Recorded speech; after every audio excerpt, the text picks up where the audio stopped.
Ça va bien, Renaud? Ça va très bien, toi? Ouais. Tu fais quoi dans la vie? C'est quoi ta situation et tout? Ben moi, ma situation temporairement, je suis en arrêt de travail.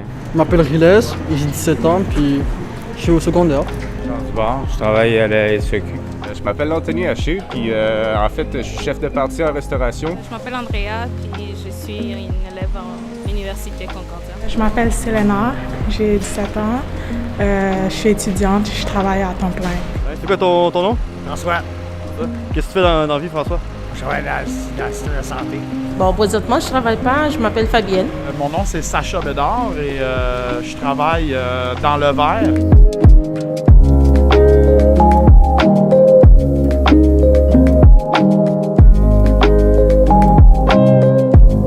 Ça fait 2 ans maintenant là, qu'on est dans la pandémie et tout, plein de mesures, couvre-feu, etc., nanana, passeport QR.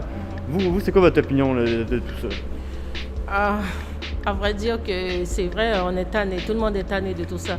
J'ai eu des moments bas, j'ai eu des moments où que c'est vraiment toi et ton mental, toi et tes pensées, toi et vraiment la petite voix dans ta tête.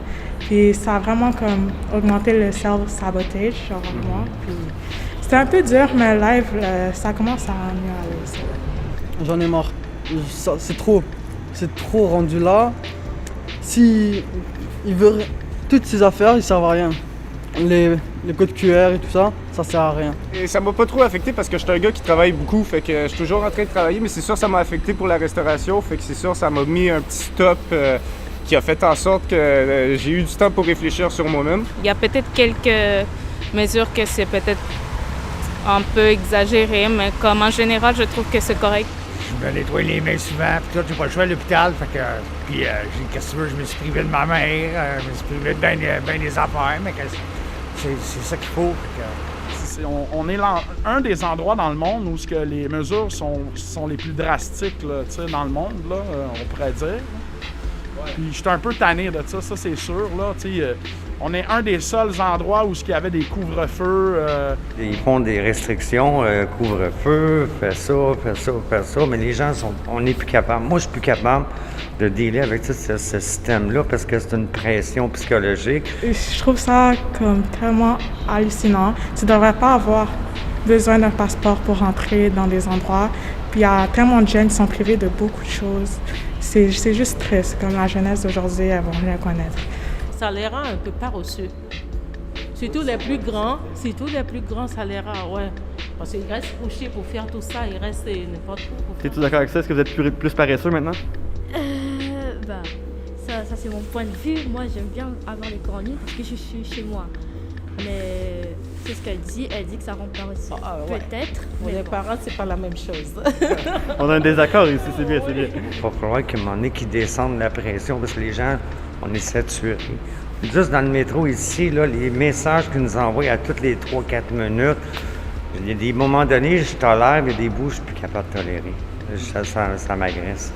Le port du couvre-visage couvrant le nez et la bouche est obligatoire tout au long de vos déplacements.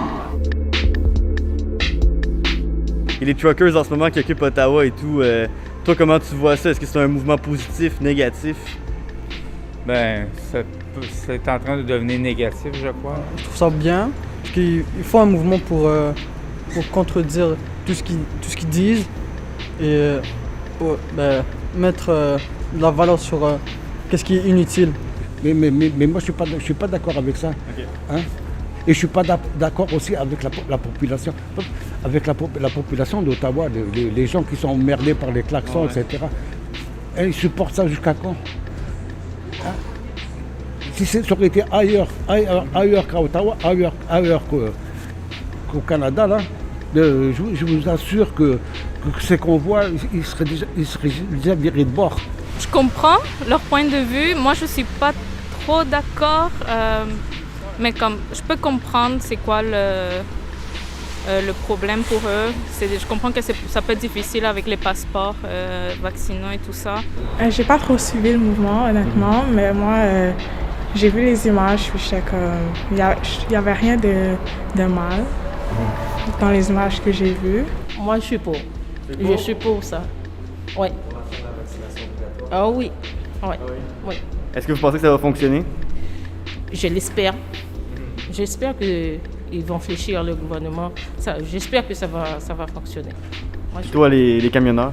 Ouais. Et en fait, j'espère qu'ils vont réagir, genre, ils vont réfléchir à se dire, mais ils vont se poser des questions sur ça. Je me dis, ces gens-là, ils font pas de mal à personne. Ils sont tout le temps sur la route ou n'importe quoi. Fait que les obliger à se faire vacciner, c'est sûr que je pense que le gouvernement a juste essayé de trouver un problème quelque part. L'inflation, 5%, les prix des loyers qui augmentent.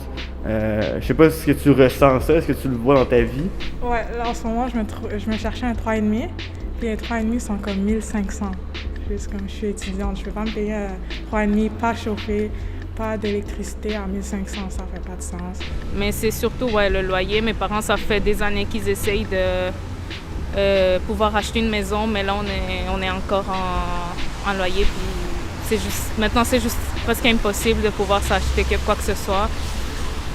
C'est le bordel. Je dois justement, je quitte mon appartement parce que le propriétaire, il en prend un besoin fou d'augmenter les loyers, mais il faut comprendre une chose, on est dans une pandémie, les propriétaires, ils savent que les gens sont très vulnérables, mais on dirait qu'ils en prennent un plaisir fou d'augmenter sans raison valable. J'ai vu même à la télévision qu'une femme s'est fait augmenter de 300 $. Ça, je trouve ça complètement ridicule. J'ai un enfant de 23 ans, moi, qui vit dans un 1,5. Il est en train de faire une dépression, il est dans un 1,5, mais il paye 850 par mois. Là. Les appartements sociaux étaient supposés d'un enfer. Qu'est-ce qu'ils construisent? C'est des rangées de condos à 200, 300 et 400 000 $. Il n'y a pas personne qui a cité sociaux pour être capable de se payer ça. Là, ils devraient mettre une barrière, les gouvernements, interdiction d'augmenter les trucs, de faire sortir des gens, n'importe quoi. Là. On va ramener notre fille, notre frère, on vous met dehors, on va rénover, on va faire ceci. L'appartement, là, vous payez 800 piastres, après il va se louer à 1600. Et vous serez obligé de trouver quelque chose, vous ne trouvez pas, vous faites quoi? Vous partez ailleurs? Bien, où tu vas vivre après, dans la rue? Je l'ai vécu un mois, moi, puis je le vivrai jamais 2 fois dans ma vie. L'épicerie, c'est sûr que ça coûte plus cher, là. Tout coûte plus cher, surtout les viandes, même là, les fruits et légumes, là, ça n'a aucun bon sens. Il faut manger santé, puis tout ce qui est santé coûte une fortune. Ça, là, je sais pas si c'est à cause de la COVID, mais c'est trop augmenté, ça augmente. Ça a augmenté pas mal. Là. J'avoue là, que 65-70 piastres, tu sont pas loin. Un sac brun là, chez IGA. En fait, je trouve que François Legault là-dessus est pas très très intelligent parce que là, le monde a tout voulu faire un coup d'argent. Puis lui, tout ce qu'il a fait, c'est augmenter le salaire minimum de quelques cents.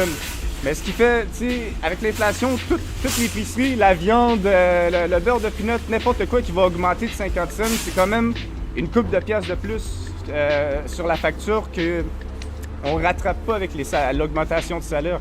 Puis c'est sûr que plus le temps va avancer, plus que la pauvreté va s'élargir.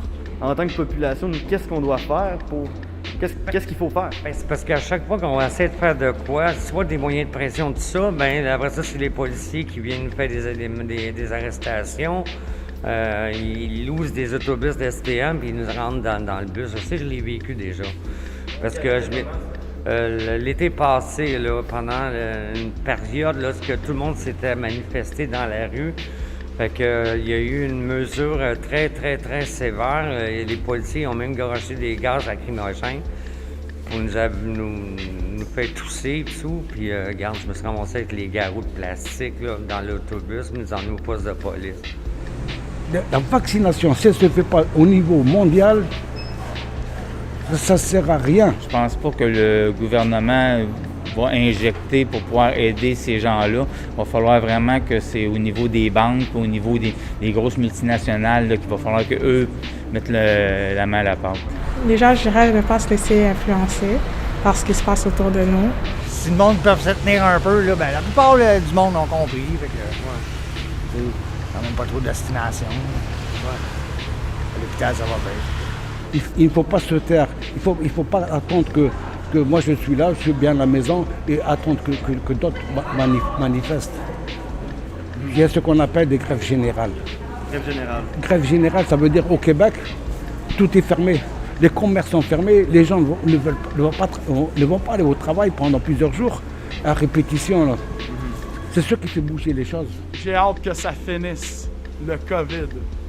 Merci bon. beaucoup. Merci.